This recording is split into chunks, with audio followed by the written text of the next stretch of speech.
Welcome, everybody, to the American Space Museum. I'm Marquette. We're so glad that you're with us today to stay curious. December, this is June 6th, 2023, D-Day, World War II, one of the most important assaults in the history of humankind to free Europe from Nazism, and that was 79 years ago today. We're going to pay tribute to that in an astronomy way.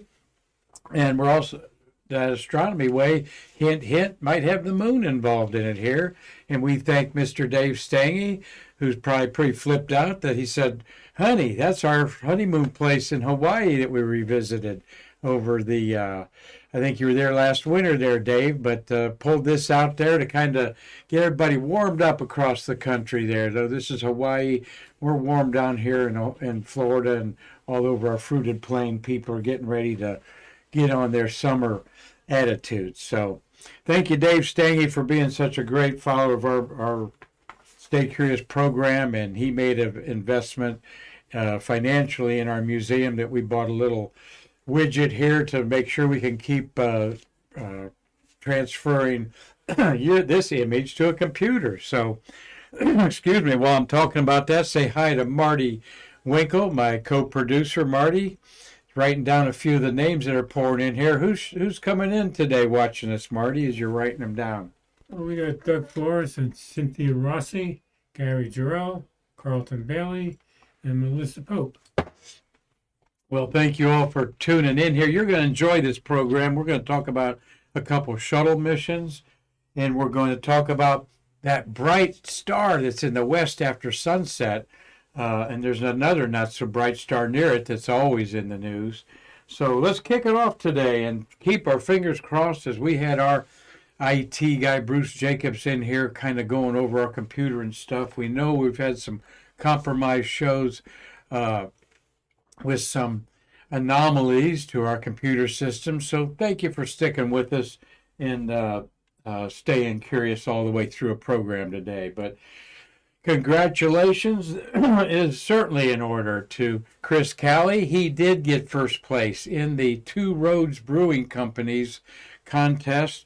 They had over 30 different art pieces to put on a beer can with the theme The Road Less Traveled, shattering everybody with over 2,500 votes, I think, was Chris's Gene Cernan on the Moon. So we're hoping that they put Gino on a beer can, and that is in, where is that in Connecticut? I keep, Marty, can you read the? Bridgeport? Bridgeport. It's up there on the white label up there. Stanbury, or Stanford, Connecticut, I believe. Yeah, It's a popular brewery there, right there where the point is on the bay, and Chris, yeah. That's Bridgeport. Okay, Bridgeport. All right.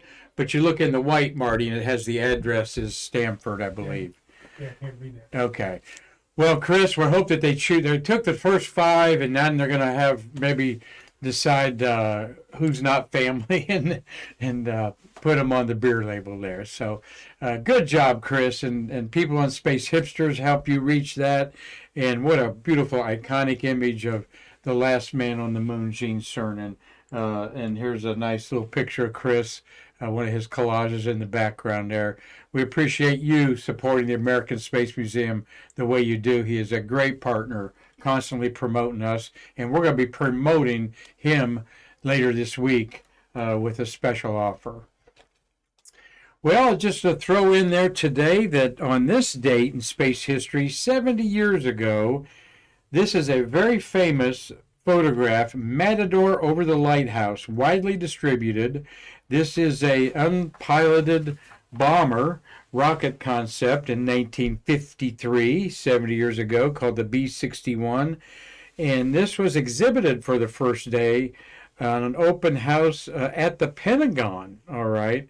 And General William Richardson, Command General of the Air Force Missile Test Center, that's what they called Cape Canaveral back then, unveiled this there. It was a real big deal, made into a postcard, and that is an iconic spacecraft that you can visit at Hangar C out there at Cape Canaveral. Marty, you got a credential out there. Let's load up and go out there one day. That's one of my favorite rockets there. So, little bit of space history 70 years ago. And there's Dave Stange's beautiful Hawaiian vacation picture there with his wife. They visited the American Space Museum several times and chose to use that as our backdrop. Well, 79 years later, 75 years after the end of World War II, these memories remain fresh to still 300,000 living U.S. veterans of World War II, Marty, is what I researched. That seems like an awful lot because they got to be in their 90s. The rest of us look at their legacy and their rich history of events are told through museums and memorials going on today. But, today's a time to reflect on D-Day, June 6, 1944.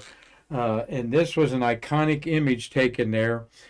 This was taken in the middle of the night, folks, in the Normandy area. The dirigibles played a role in it that later, are going to play a role in the future of space flight, taking you up maybe for a tour up to the edge of space. Here are some D-Day veterans. This picture was taken yesterday. Dozens of World War II veterans have traveled to Normandy this week to mark the 79th anniversary of D-Day, the decisive but deadly assault that led to the liberation of France and Western Europe from Nazi control. These guys are on Pegasus Bridge Memorial in Benneville, Normandy. They all got to be in their 90s, Marty. And this was one of the two bridges captured, all right. But it all was not possible, this invasion, of course, led by the great Dwight Eisenhower, who later became American president. He was the commander of all Allied forces. And there you see the British, Canada, America, all assault on the famous Normandy beaches of Omaha, Gold, Juneau, and Sword, and Utah beaches there. Marty, I get goosebumps just thinking about how horrible this must have been to be sitting in a craft like this. And I'm going to show you in a minute, knowing that your chances of dying were great. They thought there'd be over 300,000 casualties, which I think there's over 150. But just to think about this a moment, folks. But the planners wanted bright moonlight for Allied paratroopers who were going to begin dropping in on the French coast a little after midnight, and they wanted low tide because that low tide would expose the Germans' extensive systems of submerged coastal defenses, aka mines and all kinds of spikes and things they'd put in there. And they didn't want it, and the rising tide would ensure that landing craft wouldn't get stuck in the beaches up to 12 hours. So if they landed during full moon and around full moon and low tide, all right, they could ensure that at least the vehicles would have a chance and the paratroopers to get in there and see what they're doing. Of course, the light would also allow the Germans to aim. But that left June 5th, 6th, or 7th is the dates that Eisenhower thought should be done. He wanted to do it not in July. June 5th, it was on alert, but weather forced a delay. It was kind of overcast, but the full moon allowed pictures like this to be taken. I cranked up my planetarium in my pocket, so to speak. Stellarium, think aquarium, but stellar. It's a free .org download. And there is, I see, June 6, 1944, at 8 o'clock at night. The moon is rising over Normandy, and when it got up higher, 3 or 4 hours later is when the assault started. And here's a photograph taken during that moonlight, during this action. And to think of you or your loved ones sitting in there. Of course, this was a top secret event, one of the most guarded secrets in any kind of military history. But that's a full moon shot of the troops going onto one of the beaches, which I think is Omaha in this case. So we honor you, soldiers out there, whatever battle you fought in, but this certainly is one of the greatest epic days in military history, June 6, 1944. Well, to change the pace a little bit, something a lot happier, Venus and Mars. you all might recognize this is an album by Paul McCartney around 1976. Trying to think What the Man Said, I think, was one of his big hits. It was a pretty cool album. Venus and Mars was the intro song that went into a song called Rock Show, a big wild, one of McCartney's wild rock and rollers. But In the Sky Tonight, why are you showing us this, Mark? Yeah, In the Skies Tonight, Venus is the brightest object in the west in the entire sky, and very faint compared to Venus will be Mars up there at the 11 o'clock position.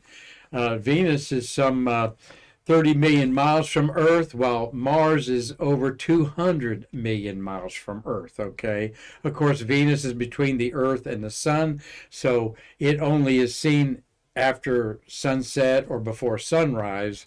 And it's the brightest it's ever going to get. Each year it reaches a bright peak, and it goes through phases, and it's starting to go through phases like this. It takes about 3 months to go from a almost gibbous moon on the left to a bright crescent when it's closest to Earth and brightest as it is now. So astronomers are getting ready to photograph the phase of Venus as it gets up in the sky. Amateur astronomers can pierce through those clouds and see some features in the clouds using special filters like this amateur astrophotographer did. Venus is shrouded in a 30-mile thick cloud layer, all right? Our cloud layers is basically 3 miles thick. It could be up to 10 when you're calling the stratus, cirrus clouds, and so forth high up. But that's an amazingly dense atmosphere on any planet, let alone a planet that's as large as the Earth. It's just a few hundred miles smaller than Earth in diameter, at under 8,000 miles in diameter. And this has created a runaway greenhouse effect where the surface of Mars, or Venus, penetrated by many spacecraft, including the Magellan spacecraft launched by Space Shuttle 34. This is what the map that it took. You're looking at 100 active volcanoes on the surface of Venus. That is sort of a lava flowing patterns like rivers that have evaporated. It's 900 degrees on the surface of Venus. You don't want to live there, though the Russians have landed 4 spacecraft on Venus to show us what it looks like. Each of the 4 spacecraft a virtual hell where so hot that rocks are melted down almost flat. You don't see many round objects on Venus. This was not a rover. That little tab there in the upper left of each of the 4 pictures of the 4 different landings is a color chart. And because of this thick, dense Venusian atmosphere, the sun is virtually yellowish down to the surface. It's because it's a lot of sulfur and dangerous acid in those clouds. And yet they kept the spacecraft alive for almost an hour, where the crushing, just like the ocean water crushes you, a heavy layer of atmosphere will crush you like a can. So these Venera spacecraft had to be built extra strong. So thought you'd like to look up at Venus tonight and think about, wow, like Mark said, that is a hellish world up there, 900 degrees on the surface. At one point, even 100 years ago, astronomers thought, well, it's covered in a dense layer of clouds. Maybe it's like a jungle world. So they thought that, like, though dinosaurs might not exist on Earth and haven't for 65 million years, maybe they're still on Venus. And boy, were we shocked to realize soon in the 1950s, with first radar bouncing off the surface and then some flybys by Russian and American spacecraft, that this was a hot world that no way will we ever see the surface of it except for photographs like this. All right, well, let's continue with our shuttles of the month of June on Stay Curious here today. Marty, who we got watching today before I jump in there? Why don't you let them hear your voice out there a little bit? Okay, well, I won't repeat the first ones I I called off, but Larry Pushkar and well, these are going to be repeats. Bill Whiting and Cynthia Rossi, Dave Stange. Good. All right. Well, we want to let you know that of the 11 shuttles of the month of June, 22% of the riders were women, and that's the biggest. We had 15 women go to space out of the 68 crewmen in the month of June, and several of those repeated themselves, including Ellen Baker and Donnie Dunbar. They flew together in the month of June twice, STS-50 that we're going to talk about in a minute, and STS-71, the final Mir, the first Mir docking. So that's kind of cool that they could maybe get together and talk about that. 68 crewmen, like I said, 15 of them were women. Of the 11 shuttles, 7 of them had full crew on there. One of them brought back 8. Okay, the STS-91 brought back Tom Jones from the Mir space station, the last occupant of it. John Fabian flew also twice in the month of June. They had such great missions as the first and last docking with the Mir. STS-91 is actually the last docking with the Mir, and 71 is the first of the 7 or 8 dockings we had. There were 3 satellite deployments, 2 International Space Station hard hat missions, and 4 labs worked very hard in our cargo bays of the shuttle, doing what the International Space Station is doing today, some absolutely fabulous raw science. Of the 11 shuttles, who would you guess flew the most? That's my C's and E's and A's on beside my numbers there. Well, Columbia had 4 missions, all right. Challenger, one of its 10 missions. Discovery had 2, Endeavour 2, and Atlantis also had 2 missions. So this is the most that Columbia flew in a month, I believe, was 4 in there. So those are the stats of the months of June in there. At this moment in space history, we've got STS-91 docked with the Mir space station in 1998. In 1991, STS-40's launched, we're going to talk about in a minute, and also was launched in 2002. 11 years later was STS-111. All right. STS-40 is a life science mission. We're going to tell you a little bit about that. You know, I love artwork and I love the mission patches and their hidden meanings. So let's learn a little bit about any Easter eggs put in this patch that focuses on human beings living and working in space. Against a backdrop of the universe, each of the 7 crew members is represented by a silver star in the orbital path of Columbia. Also, the path forms a double helix representing DNA molecules common to all creatures. Didn't catch that helix in this. It affirms the ceaseless expansion of human life and American involvement in space and emphasizes the medical and biological studies which this flight is dedicated. And this was a groundbreaking flight that we're going to talk about that the science done on the space station right now owes a lot to. The phrase Space Lab Life Science 1 defines the mission and the payload. In the upper center is Leonardo da Vinci's Virtuan Man with 1 foot on Earth and arms extended to touch Columbia's orbit. He represents man's human inquiry into the boundaries of space. And radiating from a Native American symbol for the sun, okay, which links America's past and future. All right, that's where that is the sun over in the corner there. And I recognize that as sort of an Aztec sun. Beneath Columbia, the darkness of night rests peacefully over the U.S. The patch was created by artist Sean Collins. I'm reading from Mission Patch Workbook that many of you go out to the Space Center to have the astronauts autograph out there, including our ace volunteer, Connie McDaniel. She's always taking this book out there. So All right, well, let's look a little bit about some of this mission there. There is the crew left to right. Let me get my notes there, Marty, where to put them. So well organized today. Commander Brian O'Connor, this was his second and last mission, all right?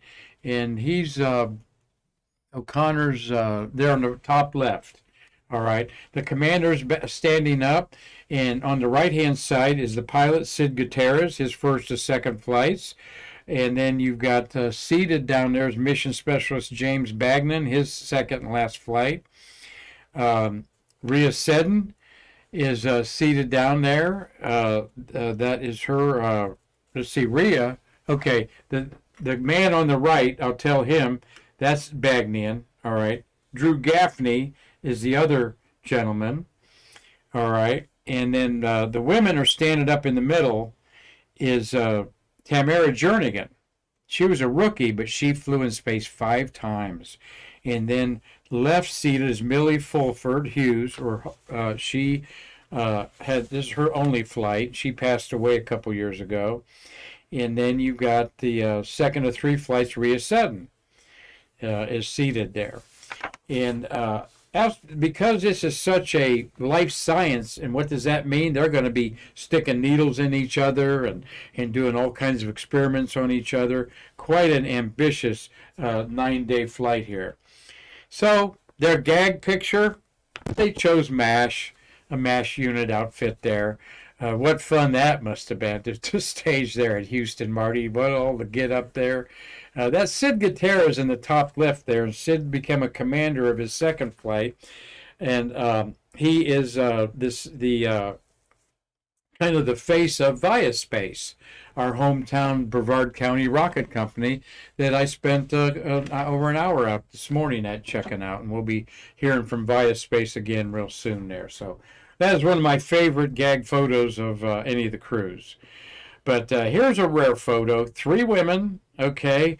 Is that Sid sitting down with them, or is that... No, that looks like James Bagnan there.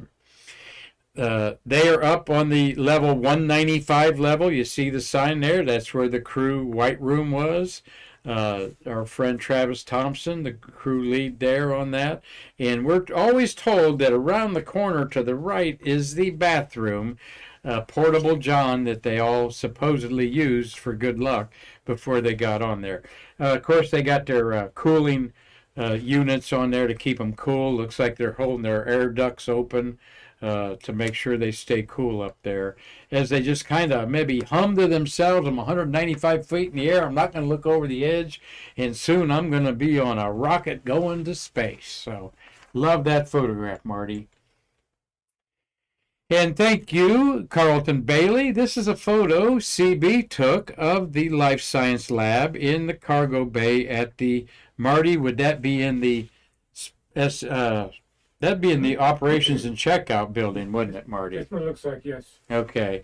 Not the space station checkout that they built later on in there. So CB, he'll probably tell you, yep, ONC, Marty, there in a minute. Great to have friends like Carlton Bailey also that can provide us photographs from 1991 when he was just a mere child out there at the Space Center.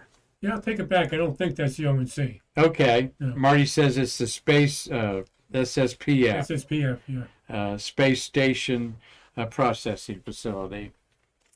Well, look at this. You think that was showing you the inside of what Carlton photographed the outside of? There is some busy people going on in there.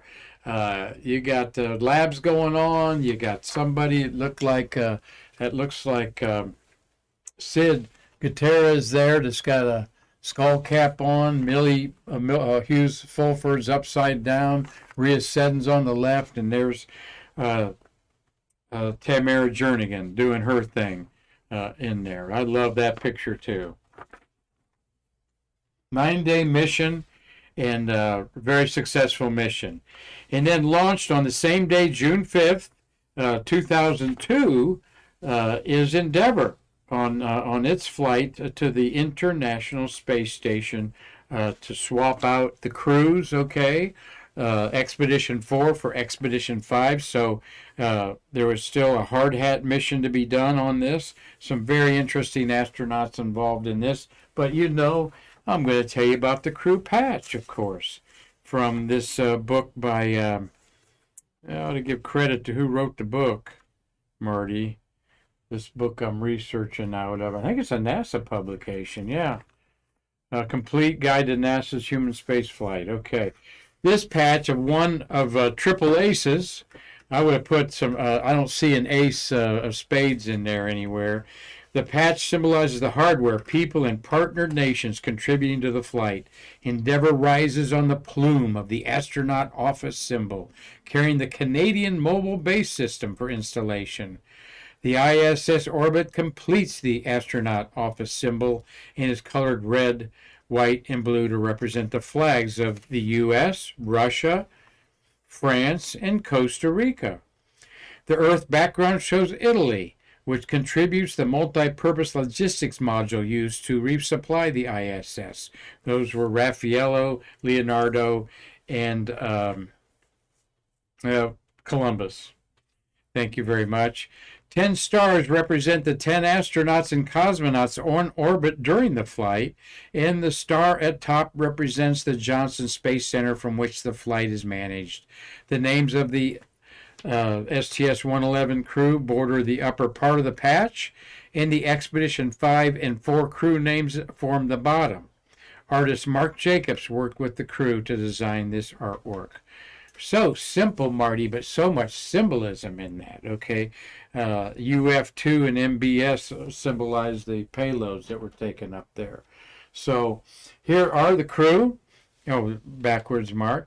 There's Chang Diaz on there. Let's tell you about these astronauts real quick, because you've got the two commanders there. You got Kenneth Cockrell and Paul Lockhart. Okay, Cockrell on the right is making his Paul's on the left there. He's making his 5th and last flight, and Paul Lockhart's a rookie pilot, and he only did one other flight. To the right is in the spacesuit is Franklin Chang Diaz, making his historic 7th and last flight of his career. Jerry Ross is tied with him for 7 flights. And then the other mission specialist is Philip Perrin. This is his only flight as a spacewalker, so that's interesting. And then here is the 2 Russians and Peggy Whitson going up for Crew Expedition 5. This was Peggy Whitson's first flight to space in June 2002. All right. 21 years later, what did Peggy do? She just spent 9 days in space as commander of the Axiom Crew spacecraft, Crew Dragon, that spent 9 days, 8 of it in the space station, basically. She is America's most experienced space flyer at 675 days now. Here is the whole crew in space. There's Peggy with the up and down crews. That's up there going up, and the crewmen of STS 3 Aces. And there is another Carlton Bailey launch just yesterday. This is CB's launch of crew, the supply cargo number 23 that SpaceX has launched to the International Space Station. And that docked this morning. And find my notes with that. But I didn't print them out, Marty. Nope. Did I? Yeah, I did print them out. Is there anything in the thank you, sir. I didn't reach it out over there. I'm going to tell you who's on the space station is what I'm going to tell you. They're BioBot, Dana Damian, and Hazel Banks. Hey, Hazel. Yeah, we'll have to get a call here and maybe give you a call tonight. Hope everything's doing good with her. She was an Apollo secretary, and we'll be talking to Hazel. Maybe we can get you on in July again, Hazel, and talk a little bit about that. Well, going up to the space station here, I'm going to show you in just a minute. But at 5:54 a.m., Harmony's module received another occupant that was launched at, when was this launch yesterday? 11:15, somewhere around there?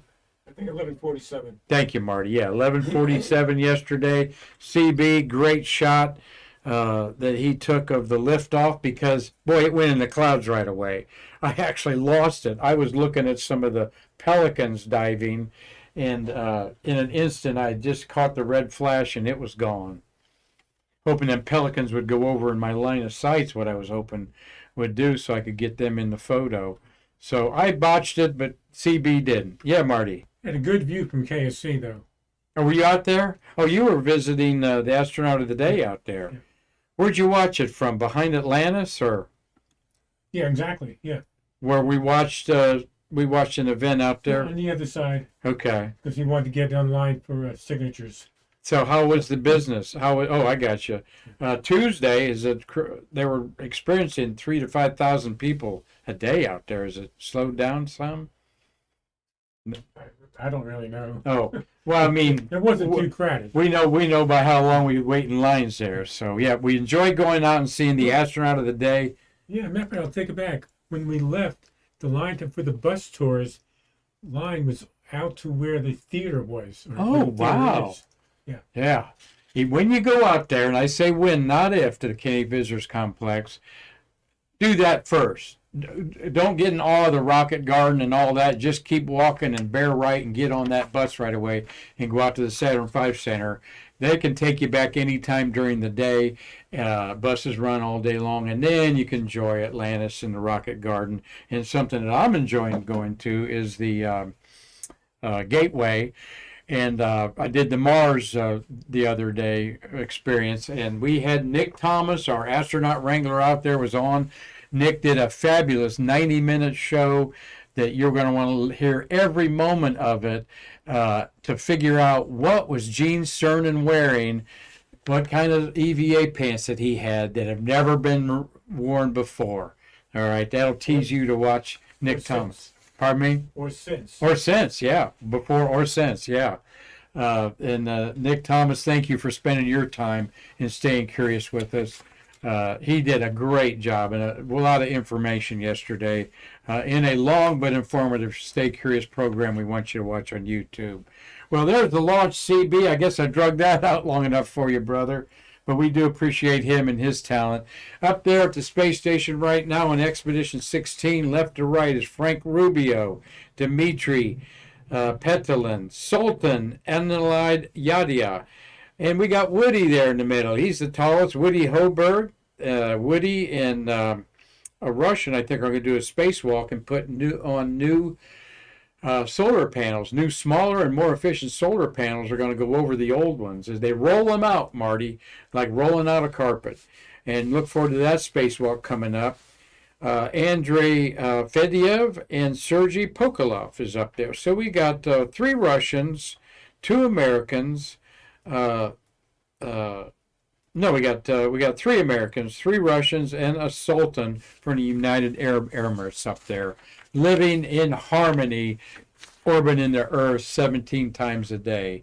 So, and there's your Expedition 69 crew, and I'm not ashamed to say that I am age 69, and it's kind of a little serendipity for me to experience the 69th expedition at ISS at this fun age. We have not 1, not 2, not 3, not 4. We got 5 spacecraft docked to the International Spacecraft now, 2 of which can bring humans back. The Crew Dragon 6 you see there on the left, and the Soyuz MS-23 at the bottom.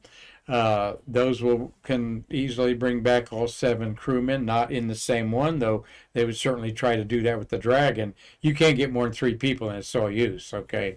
Let's make it that clear. They are jammed in there like sardines. The Progress 83 is to be jettisoned pretty soon and burned up with trash. 84 arrived with supplies a couple weeks ago. And then Crew Dragon, they are attacking that. I'll bet they're eating some Florida oranges right now, Marty.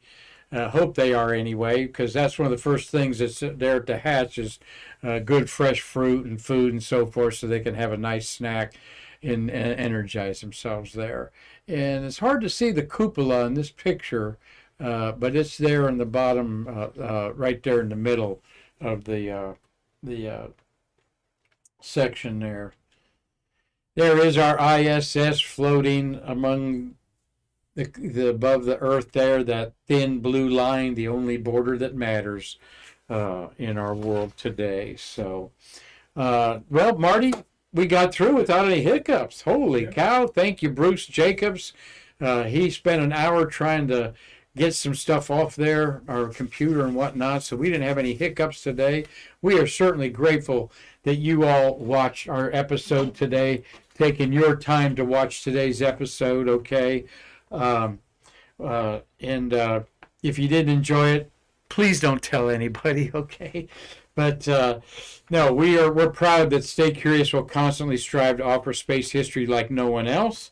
And we've got a great program you're going to want to watch tomorrow, because it involves the unidentified anomalous phenomenon, as we put up there, a Paul Kelly original piece of artwork from the 60s. His son Chris said that was used on a cover for Life magazine, I think you said, Chris. And I can see Life up there at the top over Manhattan. Some UFOs going on. So we have got with us Ken Verderami, who's been on the show twice before.